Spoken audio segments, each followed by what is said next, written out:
Hi, today I'm going to show you how to do a nozzle check on an Epson Stylus SX415 inkjet printer.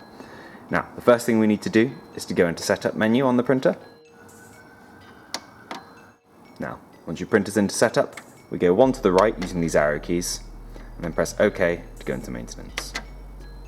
Now, the very first option given to us here is Nozzle Check, so we press OK for that. We press the Start button for confirmation, as shown on the bottom left-hand side. And away we go. Now this will take just a second. Now with the nozzle check complete, you get given a sheet like this. And as I've mentioned, you've got cyan, magenta, yellow and black.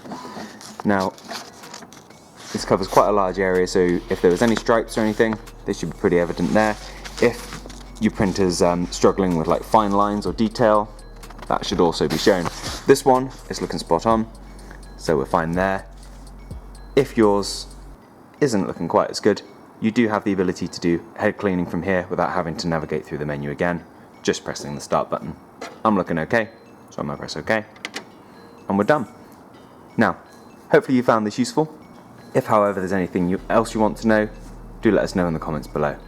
Otherwise, thank you for watching, and I'll see you next time. Take care, bye bye.